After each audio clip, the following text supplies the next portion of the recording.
கர்மயோகி அப்படிங்கிறவங்க எப்படின்னா, மகாபாரதத்தில வந்து கர்ணர் வந்து கர்மயோகியா அவரு இல்லாம போனதுக்கு காரணம் அவரும் சொல்ல முடியாது. அவருடைய சூழ்நிலைகள், அப்புறம் சொசைட்டி, அவருடைய கேஸ்ட்ட பார்த்து அவருடைய திறமைக்கான அங்கீகாரம் குடுக்காம போயிட்டாங்க. அதனால அவர் வந்து தவறான ஒரு திசையில அவரு போனனால, அவருனால கர்மயோகியா வாழ முடியல. ஸோ கர்மயோகின்னா எப்படின்னா, செய்ற செய்ற வேலைக்கு அதுக்கான ஊதியம் வரணும் அப்படின்னு மட்டும் எதிர்பார்த்து செய்ய மாட்டாங்க. அப்படி ஒருவேளை ஊதியம் கிடைச்சாலும், நான் இவ்வளோ சம்பாதிக்கிறேன் அப்படிங்கிற பற்று அவங்ககிட்ட இருக்காது. ஆணவம் இருக்காது.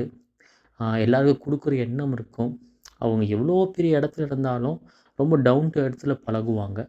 ஸோ கர்மயோகி வந்து ஆ வேலை மட்டும் இல்ல, படிக்கிற விஷயங்களா இருக்கட்டும், ஒருத்தவங்களுக்கு ஒருத்தவங்ககிட்ட அவங்க அணுகுமுறையே எப்படி இருக்கும்னா, ஆ ரொம்ப சிம்பிளிசிட்டியா இருக்கும். புரியுதுங்களா? ஆ கர்ணன் கர்ணர் வந்து அவர் தோல்வி அடைஞ்சதுக்கு மெயின் காரணம் வந்து, எல்லாரும் சொல்ற மாரி அவருக்கு இருந்த கர்ஸ் மட்டும் கிடையாது. ஆ அதிலேயே கிருஷ்ணரே சொல்லியிருப்பாரு. "நீ கத்துக்கிட்டதுக்கு பின்னாடி ஒரு மோகம் இருக்கு. நீ வந்து ஒரு வில் வித்தைய கத்துக்கிட்ட. ஆனா, அதுக்கு பின்னால நான் தலை சிறந்த ஒரு ஆளா வரணும் அப்படிங்கிற ஒரு ஏக்கத்தோடயே நீ அத வந்து கத்துருந்துருக்க. ஸோ, அந்த ஏக்கம் உனக்கு மோகமா மாறி, அந்த மோகத்தினால நீ இந்த நிலைமைக்கு வந்திருக்க." அப்படிங்கிற மாரி அவர் சொல்லியிருப்பாரு. ஏன்னா, எந்த எதிர்பார்ப்பும் இல்லாம நீ கத்துக்கிட்டு இருந்தன்னா, என்னதான் உனக்கு அந்த சாபம் இருந்தாலும், கண்டிப்பா அந்த கலை உன்னை காப்பாத்திரும். அ ஆனா, நீ எதிர்பார்த்த நான் ஜெயிச்சு நான் முதல் ஆளா வரணும்னு எதிர்பார்த்திருக்க. அந்த ஒரு எதிர்பார்ப்புனாலேயே நீ இந்த நிலைமைக்கு வந்திருக்கங்கிறத அவரு தெளிவுபடுத்துவார் அதுல. ஆம் சொல்லுவாரு, "சூரியனுக்கு முன்னாடி என்னதான் நீ வண்ணங்கள உன்னுடைய மூஞ்சிலயோ பூசியிருந்தாலும், அந்த வண்ணங்கள் வந்து மறைஞ்சு போயிரும். சூரியனுக்கு முன்னாடி. பார்க்கறதுக்கு ஆரம்பத்தில இருந்த மாரி இருந்தாலும், போக போக மறைஞ்சு போயிரும்." அப்படின்னு சொல்லுவார். அது மாரி தான். நம்ம கத்துக்கிற விஷயங்கள் நமக்குள்ள பதிவாகணும்.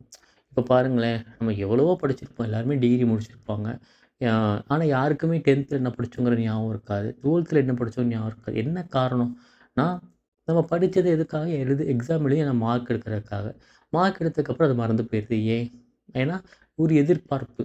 ஸோ, இந்த சொசைட்டியே நம்மள அப்படி நம்மள சிஸ்டமேட்டிக் பண்ணியிருக்காங்க. ஸோ, இது அந்த அளவுக்கு நல்ல ஒரு அணுகுமுறையா இருக்க மாரி எனக்கு தெரியல. ஸோ, கர்மயோகிங்கிற கான்செப்ட்லேருந்து பார்க்கும்போது, இது என்னை பொறுத்தளவுக்கு ஒரு இந்த இந்த நிலை மாறணும் அப்படின்னு தான் நினைக்கிறேன் நானு. ஏன்னா எல்லாருக்கும் பிடிச்சத பண்ணுங்க அப்படின்னு சொல்லும்போது, அவங்களுக்கு அந்த எதிர்பார்ப்புகள் இருக்காது இல்லையா? அவங்க யாரும் அ எல்லாருமே கர்மயோகியா வாழ்றதுக்கு வாய்ப்புகள் இருக்கும். இப்ப பாருங்க லஞ்சம் வாங்குறாங்க. ஏன் வாங்குறாங்க? ஏன்னா நான் அவ்வளோ காசு குடுத்து இந்த வேலைக்கு வந்திருக்கேன். அவ்வளோ கஷ்டப்பட்டு வந்திருக்கேன். நான் வந்து நான் குடுத்த அமௌண்ட்டெல்லாம் எடுக்கணும். அப்படிங்கிற எண்ணத்தினால தானே எல்லாரும் இந்த மாரி தவறுகள் செய்றாங்க. எல்லாரும் கர்மயோகியா வா வாழ் வா வாழ்ந்தாங்கன்னா, இங்க ஏற்றத்தாழ்வுகள் இருக்காதுல்ல. ஸோ, அது என்னுடைய கருத்தாக நான் பார்க்குறேன். இப்போ கர்மயோகிங்கிறது ஒரு சும்மா ஒரு காணொளியில பேசுற விஷயம் கிடையாது. அது மிகப்பெரிய ஒரு டாபிக். நெறைய உதாரணங்கள் சொல்லலாம். இப்ப நடந்து முடிஞ்ச சட்டமன்றங்கள எடுத்தாலும் கூட, நீங்க நெறைய வாக்குறுதி எல்லாரும் குடுத்துருக்காங்க. "நீங்க குடுத்த வாக்குறுதி நிறைவேத்துவியா?" அப்படின்னு தான் கேள்வி கேட்குறாங்க. ஆனா உண்மையிலேயே வாக்குறுதிகள்னால ஒரு தனிப்பட்ட மனுஷனுடைய ஆ வெற்றி வெற்றி கிடைக்குமா? ஒரு தனிப்பட்ட மனுஷனுடைய வாழ்க்கையோட தரம் வந்து உயருமா? அப்படின்னு கேட்டா, ஒரு மிகப்பெரிய ஒரு கேள்விக்குறியே தான் என்னைய பொறுத்தளவுக்கு. இப்ப பெட்ரோல் விலை, டீசல் விலை ஏறியிருக்காங்க. ஸோ ஏத்திருக்காங்க. இதுக்கு நம்ம கண்டிப்பா நம்ம சைட்லேருந்து கேள்விகள் கேட்கணும் இல்லைங்களா? திட்டங்களால மட்டுமே ஒரு மனுஷனோட வாழ்க்கைய நம்ம மாத்திற முடியுமாங்கிறது என்னைய பொறுத்தளவுக்கு நான் நம்புறது கிடையாது. ஆம், ஒரு சராசரி மனுஷனா இருக்கவங்களுக்கு எல்லாமே எல்லாம் கிடைக்கணும். ஏன்னா கடவுள் எல்லாருக்கும் பொதுவானவர் தானே! அதான் என்னுடைய அடிப்படை கோட்பாடு. நான் அப்படி பிலீவ் பண்றேன். ஸோ கர்மயோகியா வாழணும்னு நினைக்கிறது ரொம்ப பெரிய விஷயம். அது ரொம்ப நல்லது. ஏன்னா பற்று இல்லாம வாழ்றவங்கள நம்ம எதுவுமே பண்ண முடியாதே! இப்ப என்கிட்ட ஒரு 10 கார் இருக்கு. என்கிட்ட 10 வீடு இருக்குன்னா, நான் வந்து அ இதெல்லாம் என்னுடையது கிடையாதுங்கிற எண்ணத்தோடயே நான் வாழ்ந்தேன்னா, அது ரொம்ப பெரிய விஷயம்ல. ஸோ கர்மயோகா இருக்கவங்க செய்ற செயல்ல எந்த ஒரு எதிர்பார்க்க மாட்டாங்க. ஆ பற்று இருக்காது. அப்படியே அவங்களுக்கு பலன் கிடைச்சாலும் அப்படின்னு சொல்லி இந்த வீடியோவ நான் நிறைவு செய்றேன். ஸோ கைஸ் நான் 15 மினிட்ஸ் மெடிடேஷன் பண்ணியிருக்கேன். அத நீங்களும் வீட்ல பண்ணுங்க.